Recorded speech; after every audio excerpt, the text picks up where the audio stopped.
ভগবানের মোহন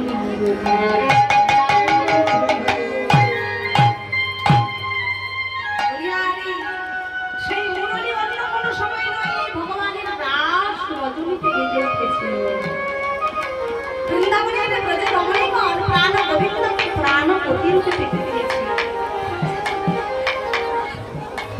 বৃন্দাবনের ব্রজ রমণীগণ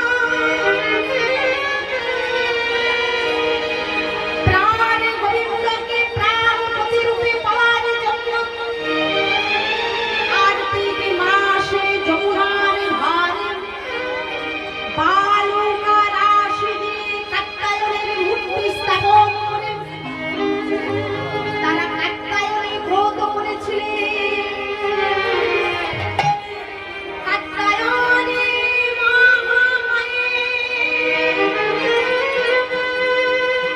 মহারাজ গোবিন্দধেশ্বরী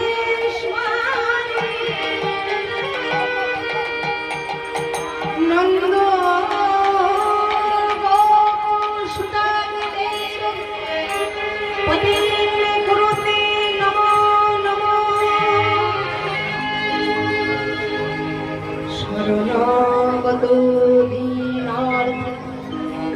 परित्रायण परायणे सर्वस्वार्थी हरे देवी नारायणी नमोस्तुते।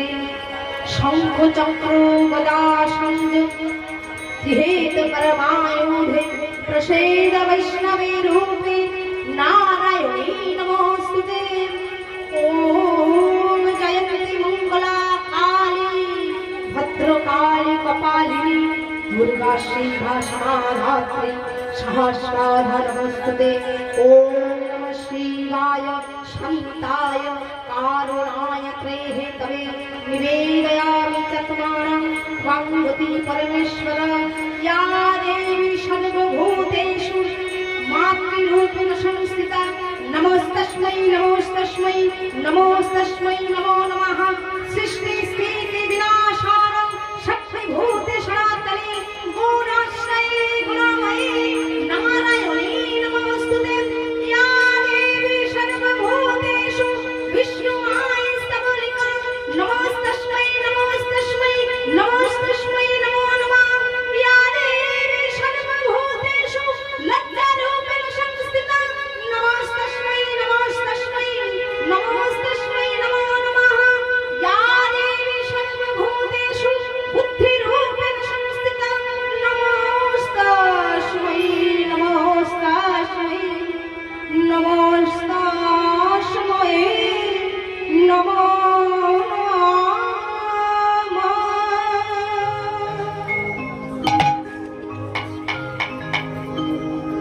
नमो गणेश जानने त्रिगुणधारे भुवन मोहितारा তুমি দিগন্ধু লোকপালিনী শ্রীদুর্গে দুর্গতি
ভগবানের আকুল আহ্বানে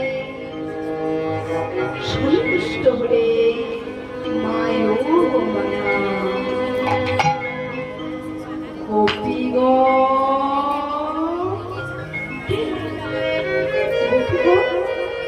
তাহলে তাহলে কি মা আমাদের তাকে সারা দেবে? গোপীগণ, তোমাদের সাধনায় সন্তুষ্ট হয়েছি। মা গো, আমাদের মতো অধম সন্তানের ডাকে তুমি সাড়া দিয়েছ মা। হ্যাঁ, বলো তোমাদের মনের আশা। মা গো, আমরা ওই নন্দের নন্দন, ওই নন্দর ছেলে গোবিন্দকে আমরা প্রাণপতি রূপে লাভ করতে চাই। এইটা আমাদের মনে সুপ্ত আশা। শোনো, আমি আশীর্বাদ করছি, তোমাদের মনের আশা অনাদির আদি শ্রী গোবিন্দ পূরণ করবে করবে।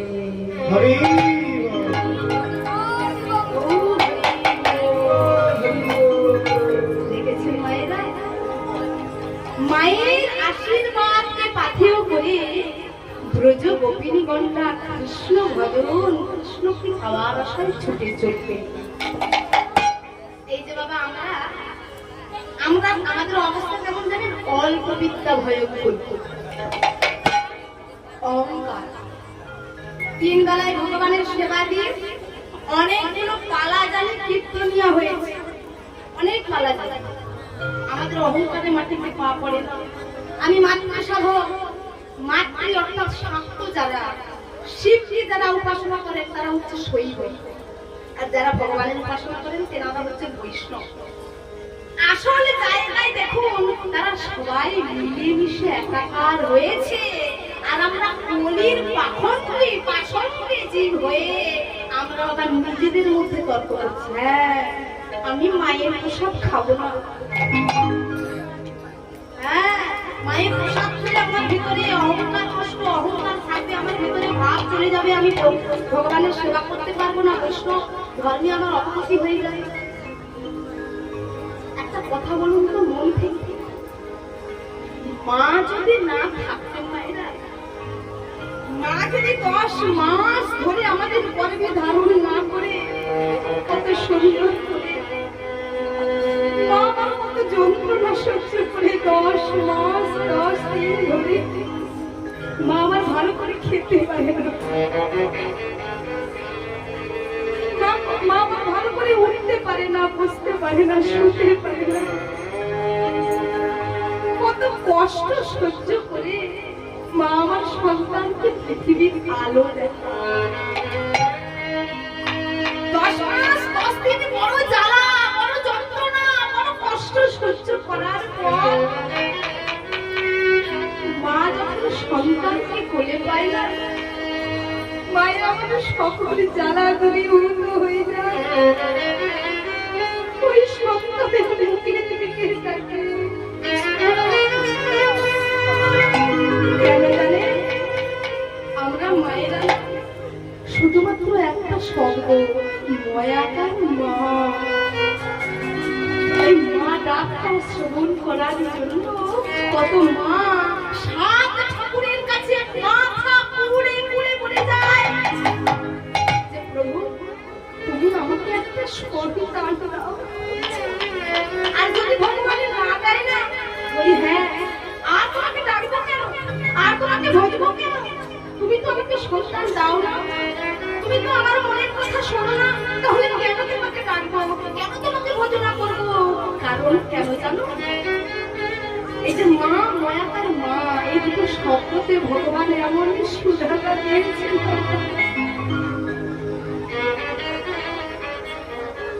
মা নামে সুধা ঝরে,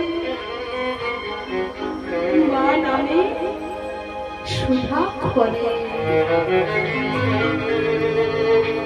মা বড় সুধার সুর, ডাকিলে জুড়াই আয়ুষ করা। সন্তানকে আস্তে আস্তে করে তিল তিল করে বড় করে তুললো একজন মা। ওই ছেলে বড় হয়ে বিদেশে মায়ের কাছ থেকে বিদায় নিয়ে যাচ্ছে কাজের আশায়, কাজ করবার জন্য। আর মা কাছ থেকে যখন বিদায় নিয়ে চলে যাচ্ছে না, সন্তান আমার বুঝতে পেরে গেছে যে সে চলে যাচ্ছে বলে মা আঁচলের তলায় মুখ লুকিয়ে রেখেছে। মা মাকে ছোট্ট সন্তান জিজ্ঞাসা করছে, ও মা বলো না, আমি যখন বিদেশ থেকে বাড়িতে আসি তুমি খুব আনন্দ পাও, আর আমি যখন তোমার কাছ থেকে চলে যাই তখন তুমি এমন ভাবে কান্না করো, সেই দৃশ্য আমি দেখতে পারি না। বলো না কেন তুমি এমন করো? মা বলছে, বাহ ছেলের আমার কথা শোনো। ওই ছেলে নাকি বুঝবে মায়ের যাওয়ার কথা, মায়ের যন্ত্রণার কথা। ওরে তুই কি বুঝবি পুরুষ দেহ পেয়েছিস, একটা ছোট্ট সন্তানকে জন্ম তো অনেক কষ্টে দিতে হয়, কিন্তু আস্তে আস্তে করে দিন দিন করে তাকে কেমন ভাবে বড় করতে তুলতে হয়। একজন বাবা যদি না থাকে, একজন মা লোকের বাড়িতে ঝিয়ের কাজ করলেও, বাসন মাজলে ওই সন্তানকে কিন্তু সে একদিন মানুষের মতো মানুষ করতে পারবে।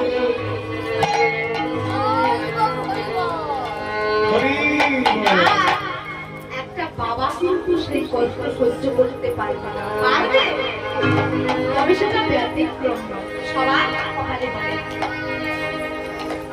তাহলে মা যখন এমন করছে, কারণ মায়ের ভালোবাসা হচ্ছে বাবা মা ধৈর্যের ভালোবাসা, আর বাবার ভালোবাসা হচ্ছে ওই শরীরের ভালোবাসা। মায়ের কাছ থেকে যখন সন্তান চলে যাচ্ছে, মা আমার কি ভাবছে, আরে ছেলেটা আমার কাছে কাছে ছিল, কিছু না হলেও সারাদিনে তো আমি তাকে চোখের দেখা দেখতে পারতাম। আমার ছেলেটা যখন আমার কাছ থেকে চলে যাচ্ছে, না জানি কখন সে বিদেশে খাবে, কখন সে ঘুমাবে, কখন তার খিদে পাবে তা তো আমি জানি। আমার সন্তানের কখন কি দরকার হয় আমি মা আমি তা জানি। আমার সন্তানের মনের কথা, দুঃখের কথা কে বুঝবে? আর ওই মা বলা ডাক থেকে আমি বঞ্চিত হব, তাই মা মানে এগুলো ভেবে ভেবে কাঁদছে। আর ছেলে এমন কথা বলছে, আর ছেলেকে বলছে, শোনো মা কেন কাঁদছে, মা কেন কষ্ট পাচ্ছে, সেটা যদি জানতে হয় তাহলে তোমাকে এমন পুরুষ দেহে থাকতে হবে না। এই পুরুষ দেহকে যেদিন তুই পরিত্যাগ করে নারী হয়ে জন্মগ্রহণ করতে পারবি, আর নারী হয়ে জন্মগ্রহণ করে যখন তুই মা হতে পারবি, 10 মাস 10 দিন সন্তানকে গর্ভের মধ্যে রেখে আস্তে আস্তে বড় করে তোলে, যখন তাকে পৃথিবীর আলোটা দেখায়, ওকে হাত দিয়ে বলুন তো, মা বাবা যদি এমন সুন্দর করে আমাদের পৃথিবীর আলো না দেখাতে, আমরা কি সুন্দর ধরনীটাকে চিনতে পারতাম? আমরা চিনতে পারতাম না, জানতে পারতাম না। তাহলে নারী দেহ হয়ে মায়ের হতে হবে, এই সন্তানের জন্ম দিতে হবে, আর সেই সন্তান যেদিন বড় হয়ে তোকে ছেড়ে, তোর কাজ হতে, তোর পাশ হতে ছেড়ে চলে যাবে, সেদিন তুই বুঝবি সন্তান বিদেশে গেলে মায়ের মনে কত কষ্ট হয়। তাই জন্য আমাদের কীর্তন শুনতে আসতে হয়, ভাগবতের আসরে আসতে হয়। আজকে আমরা কলির জীব, আমরা সবাই মিলে কিন্তু আমরা অনেক কথা বিস্মরণ হয়ে যাচ্ছে। কলির প্রভাব এখন আমাদের মধ্যে পড়ে চলে যাচ্ছে বাবা, আমরা কিন্তু আসল স্বরূপ সত্তা ভুলে গিয়ে সবাই মিলে আমরা ভুল পথে অগ্রসর হচ্ছি। কাজে আমাদের ঘরে সন্তানরা চলে যায়, কিন্তু পাশ বারান্দায় যে সচল ভগবান আছে খুব কমই দেখা যায় যে তাদের চরণ ধুলি নিয়ে গিয়ে বাইরে কাজের উদ্দেশ্যে যায়, খুব কম বাবা। কেন? আমরা নতুন জেনারেশন, নিউ জেনারেশন আমরা জানি না, বুঝি না। আমাদের মধ্যে সে ধারণাই নেই যে পিতা মাতা বাড়ির বড় গুরুজনদের চরণের ধুলার শক্তিটা কতটা।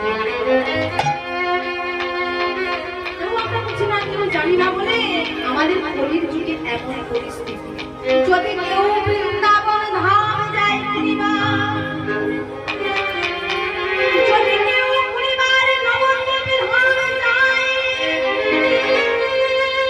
তথাপিও কিন্তু কোনোদিন ব্রজের ব্রজেন্দ্র নন্দনকে সে পাবে না। কেন?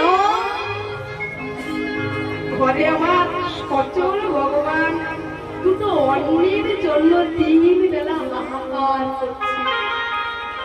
তাই তো কলকাতা এমন টাউনের উপরে মন্দিরের থেকে বাবা বেশি বেশি করে বৃদ্ধাশ্রম তৈরি হয়েছে।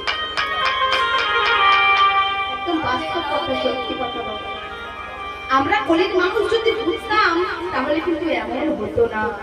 হ্যাঁ, মা যদি ওই বাবাকে চিনিয়ে না দিতেন যে শোন ওরে ওই হচ্ছে তোর বাবা, ওকে আজ থেকে তুই বাবা বলে ডাক, তাহলে কি বাবা আমরা বাবাকে বাবা বলে চিনতে পারতাম? মা যদি চিনিয়ে না দিতেন। আজকে কিন্তু কবিগণ মাকে আশ্রয় করলে, কারণ বলছে মা বাবা যদি দুজনে এক আসনে থাকেন, সন্তান সর্বাগ্রে যেন মাকে সর্বপ্রথমে প্রণামটা জানায়।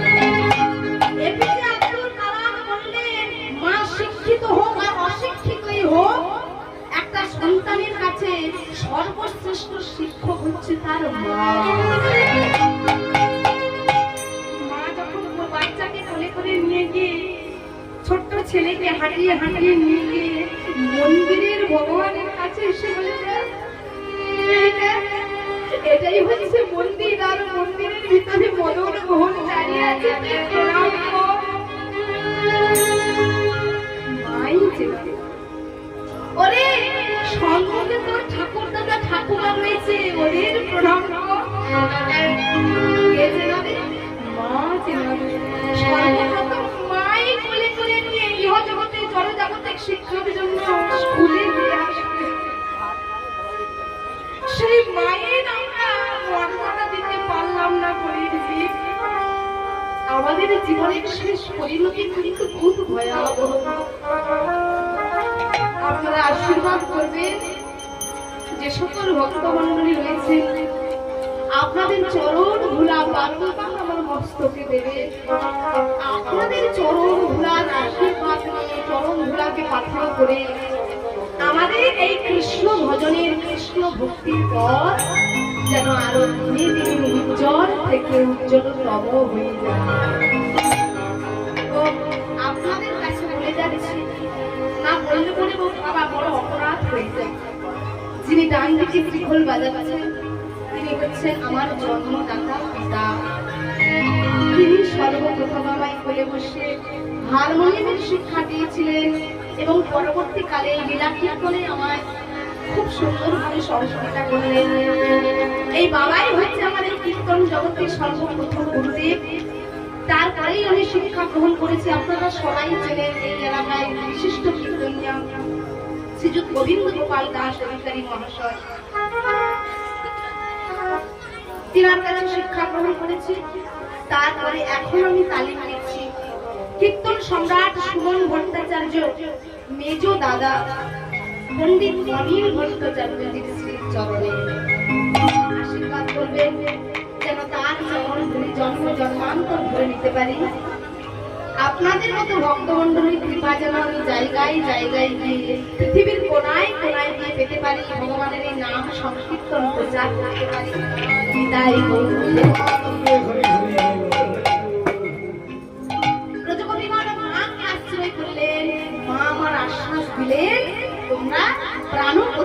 গোবিন্দকে পাবেন। আর যখনই আশ্বাস দিয়ে দিলেন, আর এদিকে বৃন্দাবনে ভগবান কৃষ্ণচন্দ্র আমার শয়ন করেছিলেন নিচু পালন। আর যেই শয়ন করলেন, ওই ঘরের জানালা দিয়ে পূর্ণিমার আকাশের চাঁদ কৃষ্ণ চাঁদ বদনের উপর, পূর্ণিমার আকাশের চাঁদ কৃষ্ণ চাঁদ বদনের উপর পড়ল।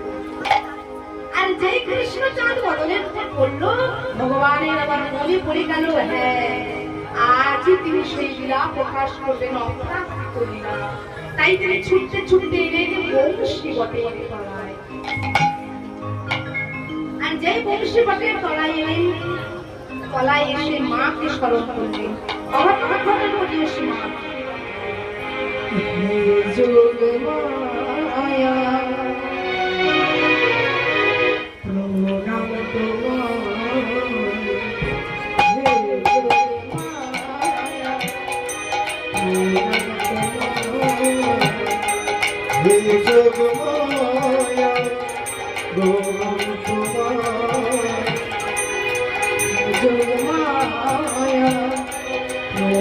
প্রণাম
এই যে রাসলীলা, জানতে হবে রাস কথার অর্থটা।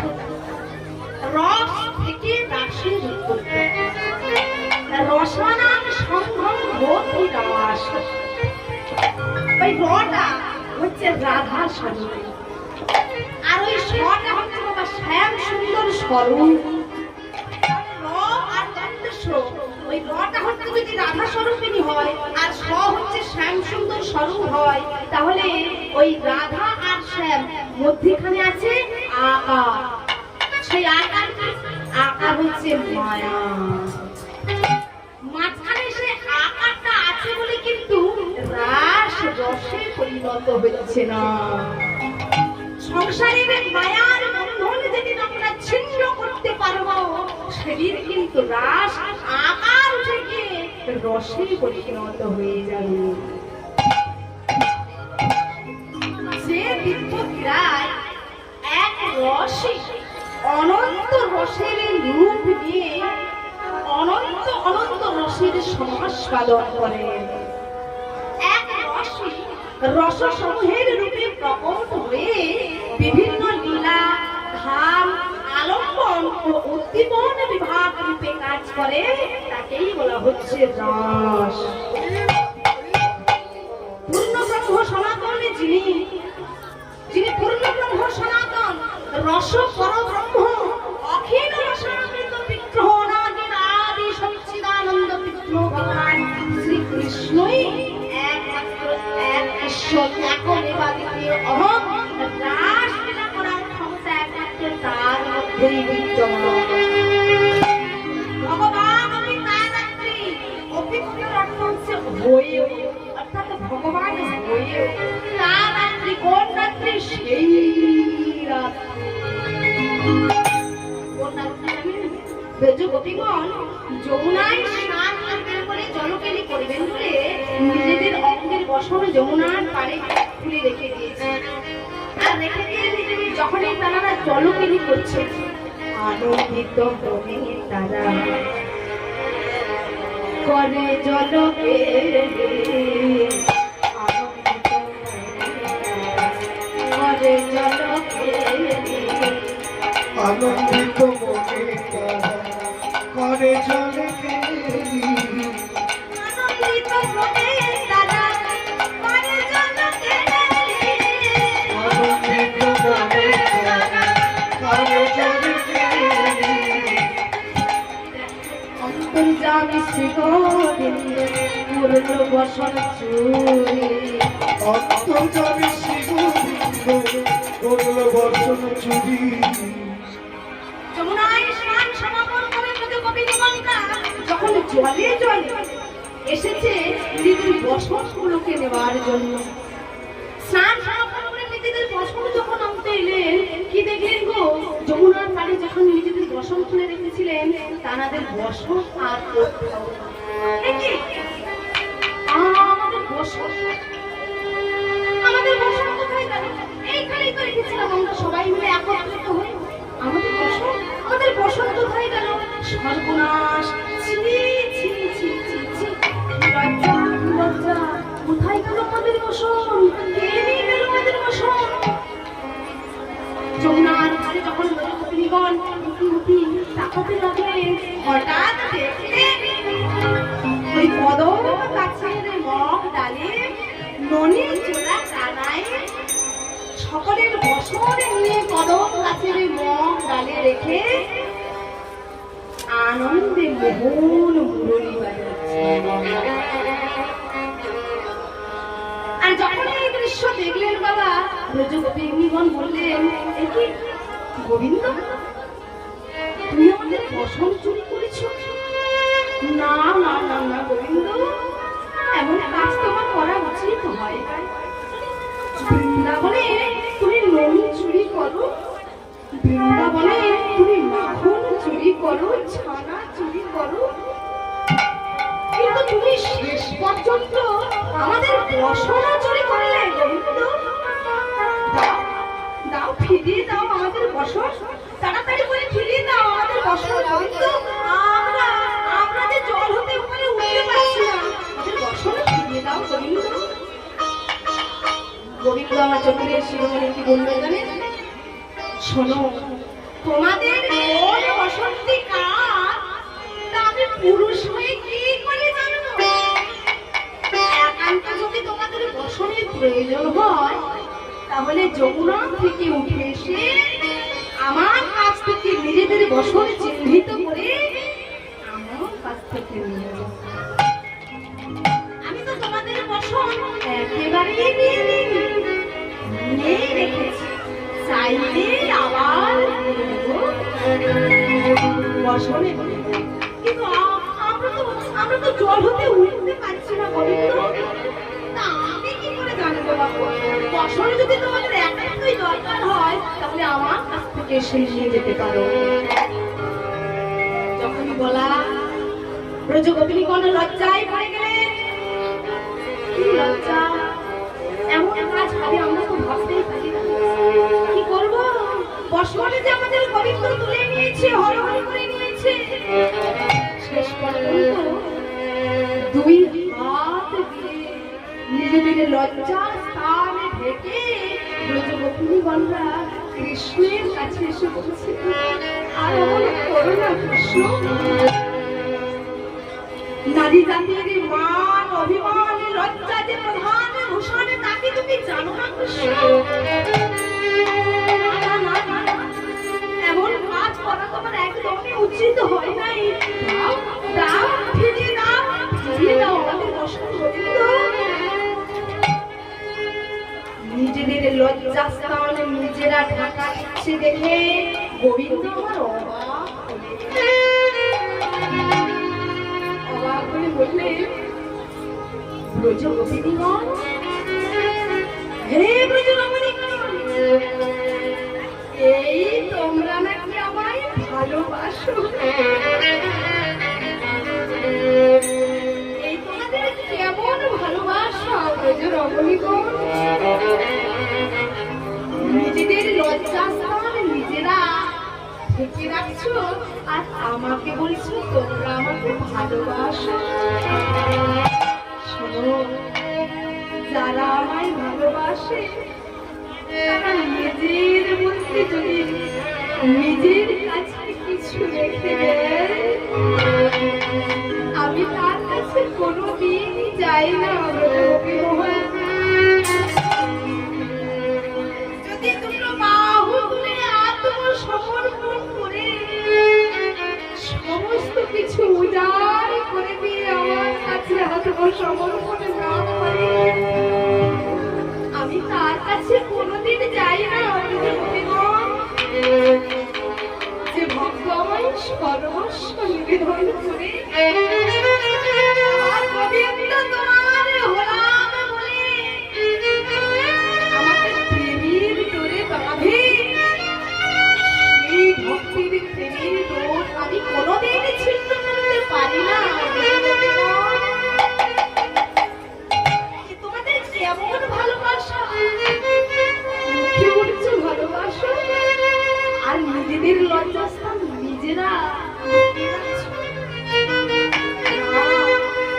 এখনো পর্যন্ত তোমরা সম্পূর্ণরূপে আমার কাছে আত্মসমর্পণ করতে পারো না। যেদিন নিজেদের মান, সম্মান, লাজ, লজ্জা, অভিমান আমার চরণে সম্পূর্ণরূপে নিবেদন করবে, সেই দিনই জানবো আমাকে সত্যি সত্যি ভালোবাসো। কিন্তু যতদিন না সেটা হচ্ছে ততদিন তোমাদের নিয়ে আমার রাস লীলা হবে না। গোপীগণ, ব্রজগোপীগণ লজ্জায় বলে গেলেন আর গোবিন্দের কাছে প্রার্থনা করে বললেন, হে গোবিন্দ, আমাদের একটু সময় দাও। এখন আমাদের সেই সময় আসে নাই তো, আমাদের একটু সময় দাও যেন আমরা সমস্ত কিছু তোমার চরণে নিবেদন করতে পারি। ব্রজগোপীগণ বলে, হে গোবিন্দ, কৃষ্ণ ছাড়া কি আমাদের এই কাজ সম্ভব নয়? দৈবী হে সাগর মায়া দুরক্ষয়া মামেবৈব প্রপদ্যন্তে মায়ামেতাং তরন্তে। যোগে মায়ার চরণ আশ্রয় করে আমরা তোমাকে পাওয়ার জন্য সাধনা করেছিলাম, কিন্তু আমরা সকল কিছু তোমার চরণে নিবেদন করতে এখনো পারি না।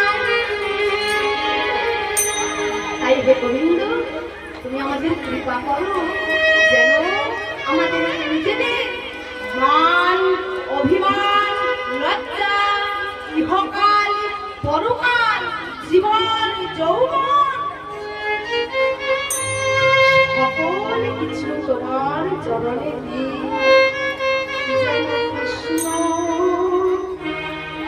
যেন কৃষ্ণ বলে বলে